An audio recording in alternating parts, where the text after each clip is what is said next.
Salam Indonesia, salam Nusantara dari Sabang sampai Merauke, dari Miangas sampai Pulau Rote. Mantaplah iman kita, mantaplah kasih kita, mantaplah pengharapan kita tentunya dalam Yesus Kristus menjadi Tuhan dan Juru Selamat dunia dan Juru Selamat kita. Jangan katakan bahwa Yesus itu bukan Tuhan. Jangan katakan pula bahwa Yesus itu bukan Juru Selamat. Karena apabila engkau percaya kepada Yesus, maka engkau dan seisi rumahmu akan diselamatkan. Akulah jalan dan kebenaran dan hidup. Tiada seorang sampai kepada Allah kalau tidak melalui aku. Mantap! Puji nama Tuhan. Selamat malam. 5 menit bersama dengan Firman. Mungkin juga lebih. Tapi kiranya Tuhan memberkati kita. Puji nama Tuhan. Dan mari kita berdoa. Terima kasih Bapa di surga. Kami bangga mempercayakan hidup ini kepada Tuhan. Dalam nama Yesus, haleluya. Amin. Kita baca dalam Matius 4 ayat yang ke-17. Demikian bunyi firman Allah. Sejak waktu itu Yesus memberitakan, bertobatlah sebab kerajaan sorga sudah dekat. Jadi orang percaya pemilik kerajaan sorga. Mungkin judul ini terlalu berlebih-lebihan. Tapi saya mau katakan kepada kita, karena ini bukan saya yang berkata, firman Allah yang berkata. Dan perlu saya proklamirkan bahwa di dalam Yesus sorga itu dianugerahkan bagi orang-orang percaya, yang percaya kepada Dia. Tetapi ada langkah-langkah yang harus kita lakukan. Yang pertama kata firman Allah adalah repent, bertobat. Lalu kemudian kita dikatakan bagi orang yang bertobat, kerajaan Allah itu sudah dekat. Belum ada dia, belum menjadi pemiliknya dia, tapi kerajaan Allah itu sudah dekat. Karena orang yang bertobat itu kadangkala dia liar lagi. Dia perlu bertumbuh dalam Tuhan, dia perlu melakukan apa yang dikehendaki Tuhan, dia perlu menyenangkan hati Tuhan dengan hidup melalui proses yang panjang. Dan kemudian Allah menyatakan segala kebaikannya. Saya masih ingat kalau saya baru bertobat. Masih berkelahi, masih bertonjok-tonjokan, sudah sekolah Alkitab.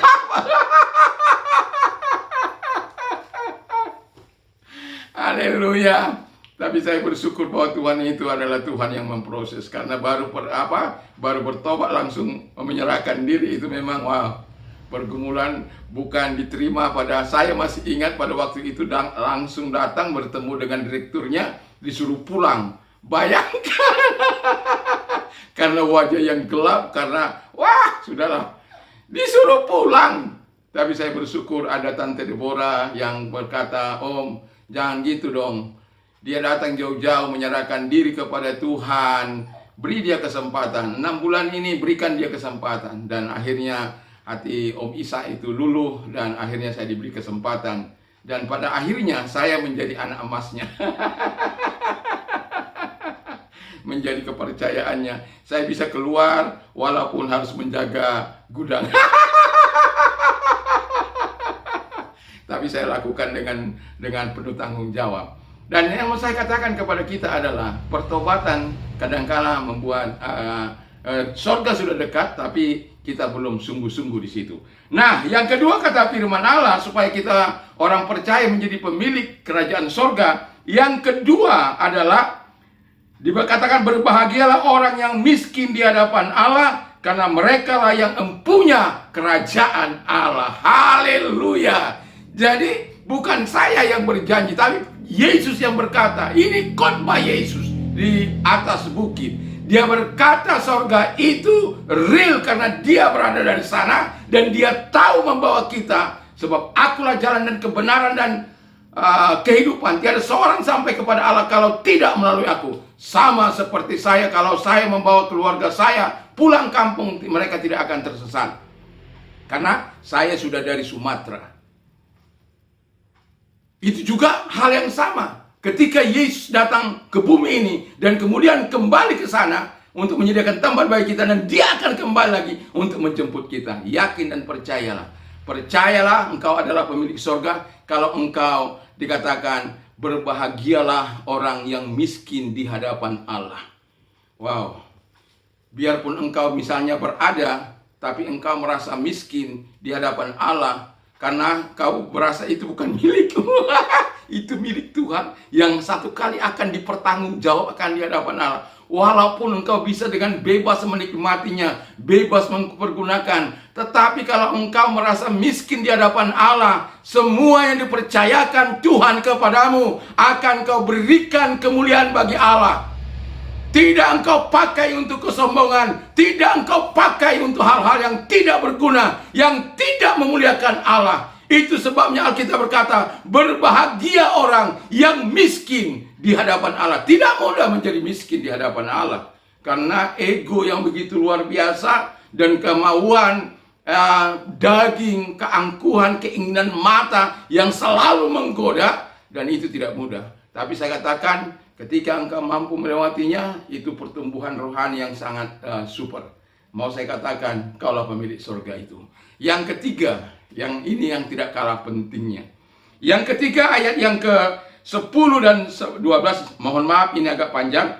Berbahagialah orang yang dianiaya oleh sebab kebenaran, karena mereka lah yang punya kerajaan surga. Berbahagialah kamu jika karena aku kamu dicela dan dianiaya, dan kepadamu difitnahkan segala yang jahat. Bersukacitalah dan bergembiralah, karena upahmu besar di surga, sebab demikian juga telah dianiaya nabi-nabi yang sebelum kamu.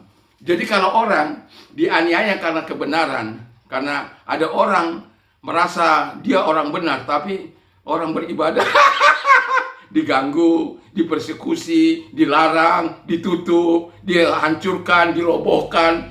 Ini pemerintah diam saja. Tapi saya mau katakan, berbahagialah engkau. Karena apa? Tuhan dengan jelas mengatakan bahwa engkau berbahagia. Dan engkau pemilik surga itu. Tengking aja dalam nama Yesus. Karena perjuanganmu bukan melawan darah dan daging, tapi melawan pemerintah-pemerintah, penguasa-penguasa, penghulu-penghulu dunia gelap, dan roh jahat yang mengikat manusia, yang mengikat orang-orang yang berkuasa untuk melakukan apa yang jahat. Apalagi firman Allah katakan, berbahagia kita yang dianiaya, yang dicaci maki. Tapi jangan kamu karena melakukan hal-hal yang salah, tidak. Kalau engkau mau menjadi pemilik surga, percaya kepada Yesus, maka engkau menjadi pemilik surga. Tapi kalau kamu menghadapi hal semacam ini, wow, mungkin dagingmu akan berkata, aku melakukan yang benar. Memangnya kamu saja yang bisa, aku juga bisa. Mai sudah. Jangan. Sebab kehilangan kebahagiaan engkau kalau melakukan itu. Kau pemilik surga, jelas. Kau dianiaya karena kebenaran. Makanya orang-orang, mengapa mereka menganiaya? Karena mereka tidak percaya kepada Yesus. Kalau seandainya mereka percaya kepada Yesus, mereka tidak akan melakukan hal-hal yang jahat. Saya yakin dan percaya.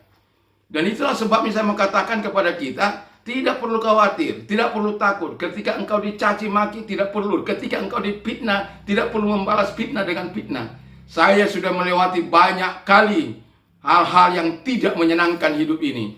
Tapi saya selalu menyerahkan kepada Tuhan.